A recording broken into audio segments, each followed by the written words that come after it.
Salut à tous, ici William Pérus. Aujourd'hui, je compte vous parler du dernier livre d'Ingrid Falaise, un roman aux accents de témoignage. Mais avant tout, faisons les choses dans l'ordre. Qui est son auteur? Ingrid Falaise a débuté sa carrière publique en tant qu'actrice, notamment dans des films tels qu'Elles étaient 5, ainsi que l'excellent Bon Cop, Bad Cop. Hélas, ce qui l'a fait connaître d'un très large public et même outre-mer, c'est le récit totalement bouleversant des sévices qu'elle a subis durant sa relation avec un bel étudiant étranger duquel elle est éperdument tombée amoureuse. Et de cette expérience cauchemardesque, elle a tiré 2 ouvrages. Le Monstre, récit de ces violences qui te prend aux tripes et qui te noue la gorge, et Le Monstre, la suite, récit touchant de résilience de sa reconstruction. Ces 2 livres furent de véritables succès commerciaux, à tel point qu'ils engendrèrent Face au monstre, production visant à dénoncer la violence conjugale et les failles d'un système judiciaire qui ne sanctionne pas assez les bourreaux. Vous voulez que les hommes aient peur de battre les femmes? Ramenez la peine de mort. Voilà. De rien. Ce documentaire connaîtra une suite, puis une autre, Face au monstre, l'origine des M. Des Arabes! Puis a suivi une adaptation de cette terrible histoire en série télévisée. Pour vous dire, le témoignage d'Ingrid Falaise m'a tant bouleversé que je ne me suis pas trouvé la force d'écouter la série qui pourtant me semble d'une qualité incroyable. Et pour confirmer ce que j'en ai entendu, eh bien ce que j'en ai vu est très très bon. Allô?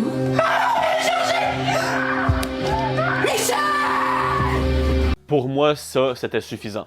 Et l'autre jour, j'ai découvert par pur hasard qu'Ingrid Falaise nous a livré un roman, au parfum, comme je le disais, d'une espèce de biographie romancée, voire d'un témoignage. Il s'agit de notre bouquin du jour, Fille-mère, lequel traite d'une vague de schisme terrible entre de jeunes mamans et leurs enfants, orchestrée par des couvents sous l'égide d'une société au tabou trop rigide. L'histoire attristante de toutes celles qu'on pourrait surnommer des filles-mères, soit ces adolescentes ou jeunes femmes qui tombaient enceintes de manière inattendue, à des moments qu'un tel ou un tel jugeait inopportun, et que l'on contraignait à mener à terme une grossesse dans le secret et à céder leur enfant à une adoption forcée. C'est bouleversant. C'est de ça qu'on parle aujourd'hui.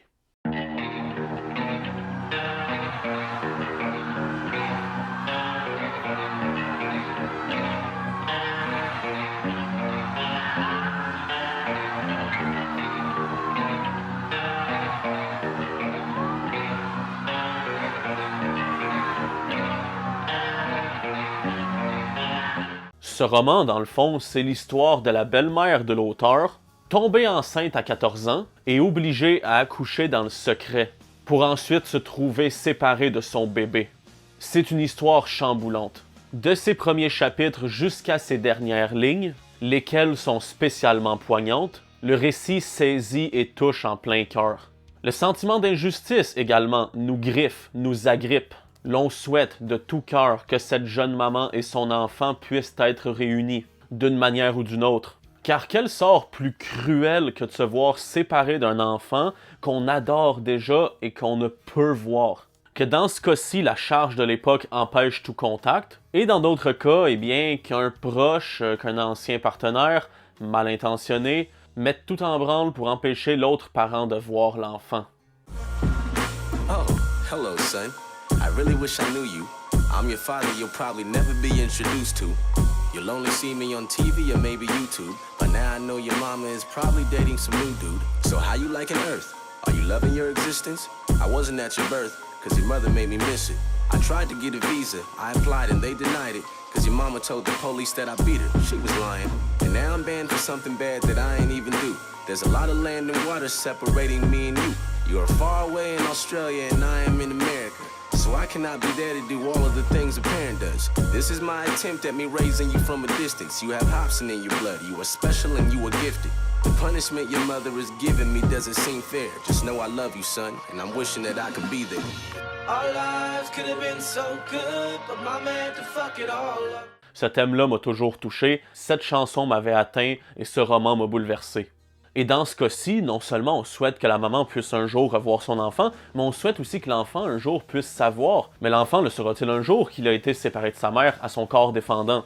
Bref, on espère tout le long de la lecture qu'enfin la vérité se sache. Et même dans la réalité, on est en droit de le demander qu'enfin la vérité se sache. Parce qu'en 2017, il y a eu une loi qui s'est levée au Québec. En fait, On pouvait avoir accès, on pouvait avoir accès au en registre fait, d'adoption. oui, si le parent biologique donnait son accord. Puis là, en 2024, ben c'est un accès complet. Là, on a le droit d'avoir accès à nos origines depuis 2024. L'auteur a écrit ce roman d'une part en hommage au vécu de sa belle-mère, mais surtout pour donner une voix à celles qui n'en ont pas.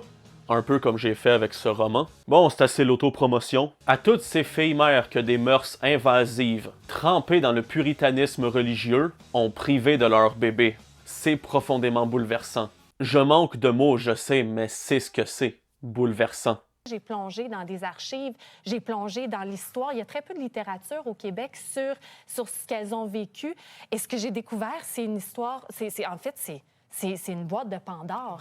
On envoyait les jeunes filles de 11, 12, 14, 16 ans, lorsqu'elles n'étaient pas mariées, des filles qui ont vécu de l'inceste, qui ont vécu des viols, qui ont vécu aussi l'amour, mais qu'un enfant grandissait en elles suite à leurs propres histoires. On les envoyait dans des couvents, on les envoyait dans des chalets cachés, on les envoyait vivre leur accouchement loin de cette honte-là, parce que c'était honteux. Puis là, ce qui se passait dans les couvents, c'est des histoires d'horreur, là. Autant ici à la Miséricorde qu'à Québec, lorsque les religieuses étaient impliquées, on leur enlevait leur nom, leur identité, on les appelait fructueuses, on les appelait damnées, on les mettait en sous-terre. C'était le péché. C'était le péché. Il fallait qu'elles C'était la faute. Ben, c'est ça. C'est ça. Puis qu'elles expient leur péché. Ouais. On leur donnait aucune information sur la grossesse, on leur donnait pas d'informations sur l'accouchement, puis quand arrivait l'accouchement, ben tu étais caché, tu étais amené caché dans un hôpital pour accoucher à froid, sans personne, tu as 14 ans. Puis on Tu sais, t'enlève sait, le là, bébé On après. t'enlève le bébé, on t'arrache ton enfant, puis t'accouches à froid, il y a pas... Et où ta maman qui te tient la main? Qui t'éponge le front? Qui te réconforte pendant toutes ces heures-là où tu accouches? Puis après ça, tu vois ton bébé partir. Tu peux pas le tenir dans tes bras, tu peux pas l'embrasser. Puis on te fait signer un papier comme quoi que tu le donnes à l'adoption. Mais bon, le livre, après lecture, invite à considérer le vécu de ces femmes, et y parvient, mais il propose aussi, plus en sous-texte, de nous questionner sur la question des jeunes filles enceintes, sur la perception qu'en tant que société nous avons d'elles. Car fut un temps, les vieilles filles, et les vieux garçons aussi, étaient mal perçus. Eh bien, il faut savoir que les très jeunes parents étaient eux aussi mal vus. Là où c'était mal vu de faire un enfant à l'adolescence, c'était pratiquement aussi mal vu de franchir la trentaine sans enfant et sans mariage. Putain, mon destin aurait été mal vu à cette époque. Petite calice. Et ça, j'ai envie de dire que ça n'a pas vraiment changé. Car là où les vieilles filles sont maintenant portées comme des symboles d'empouvoirment néo-féministe, et où, paradoxalement, les vieux garçons sont perçus comme des rejets répulsifs, des bizarroïdes, des incels de merde d'extrême droite, et j'en passe, les adolescents parents, eux, sont encore tout aussi mal vus qu'ils ne l'étaient à l'époque. Et en quelque part, bien que je ne l'approuve pas, je le comprends. Je comprends que leur décision de fonder un foyer soit perçue comme étant prématurée, parce qu'il y a beaucoup de cas où elle l'est réellement. Cependant, à mon avis, ça devrait moins être une question de honte.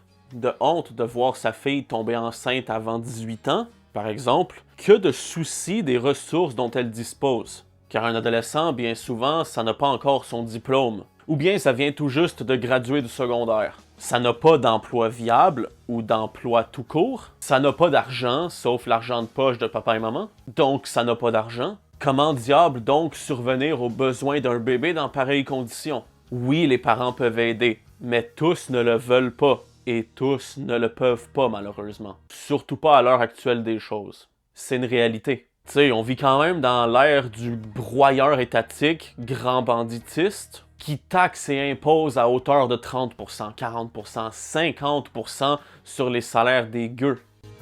Rubrique fait impopulaire. Sans le vol systémique que constituent les impôts, 99% des foyers qui en arrachent financièrement se porteraient à merveille.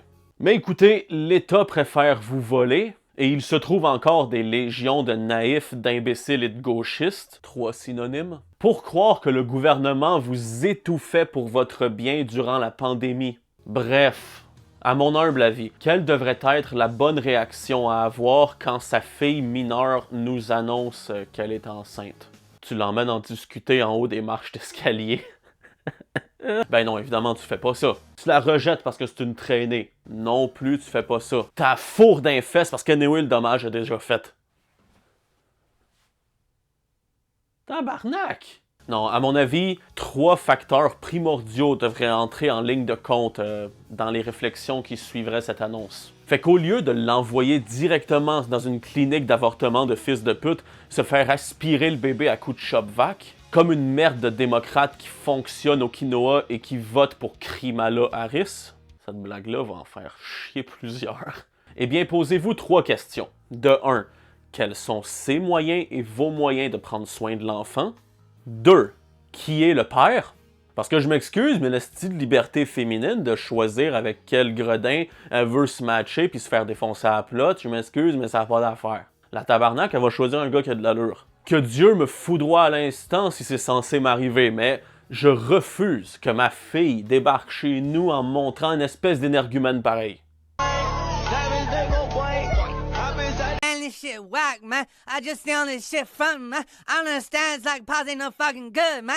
Bitch be calling me tapping that shit, man. Et enfin 3, son degré de maturité. Comme par exemple, si votre fille fait des blagues de con devant une caméra pendant un épisode de critique de livres sur YouTube, ça vous donne une petite idée de son niveau de maturité assez bas. Car la maturité, on l'impute trop souvent aux adultes et on la néglige trop souvent chez les adolescents, alors que dans les faits, la réalité est souvent inverse. T'as des adultes qui sont des abrutis, pis t'as des ados qui sont extrêmement matures. Bon, c'est pas une majorité, ou du moins pas assez mature pour tout de suite être parent, parce que c'est moins une question de maturité qu'une question d'être prêt, parce que quand t'es prêt, généralement, la maturité est déjà là. Mais tu sais, les masses ont tendance à penser que les adultes sont naturellement plus matures qu'un adolescent, du moins pour fonder une famille.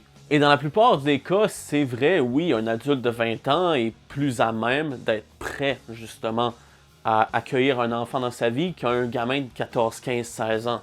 C'est vrai. Mais merde, c'est loin d'être une constante. Il existe des adultes qui sont des imbéciles finis et qui seront incapables, mais incapables d'être de bons parents. Et d'être même des parents responsables, pas davantage. Faites juste gratouiller la surface du paysage médiatique et vous allez voir que des parents médiocres sont actuellement portés au nu dans cette abjecte, infecte ère du divertissement dans laquelle nous sommes bien embourbés. Et à contrario, t'as des mineurs qui sont parfaitement prêts, sur le plan des valeurs et de la maturité, à devenir parents. Seulement, l'État bandit, pétri de velléités mondialistes et suicidaires, met tout en place pour les en décourager. Diabolisation de la famille nucléaire, culpabilisation de l'hétérosexualité, ringardisation du mariage, hypersexualisation de tout. Avec le petit bonus, importation de populations chez lesquelles le poignet féminin découvert est un motif de lapidation, misandrie étatique qui persuade les femmes qu'être la folle au chat est 1000 fois plus épanouissant et glorieux qu'être une maman et une épouse. 2 titres qui sont loin d'être aussi incompatibles que vous le pensez avec vos aspirations carriéristes. Taxation de tout et n'importe quoi, inflation qui crève le plafond. Bref, nous sommes dans l'ère ingrate, dans l'une des ères les plus ingrates de l'histoire contemporaine, de l'histoire des dernières décennies, des derniers siècles, même si je puis dire. Dans l'une des ères juste les plus défavorables à la famille. Et c'est triste parce que tout ça, c'est orchestré. Ce qui est fort malheureux, car si l'Occident, l'essence occidentale, veut survivre, perdurer, pérenniser, culturellement, civilisationnellement, eh bien, il n'y a pas 36 000 solutions, il faut faire des enfants. Faire des enfants, c'est globalement la seule solution dont nous disposons à échelle populaire. Bref, Fille-mère d'Ingrid Falaise, c'est un roman touchant, un beau roman, à la plume très fluide et qui se lit bien d'un trait. C'est un roman qui d'abord invite à la réflexion, mais c'est surtout un hommage, un appel au déliement des langues, à la déculpabilisation de ces jeunes mamans injustement réduites au statut de catin, de putain, à l'infamant à l'époque statut de pécheresse, à lire.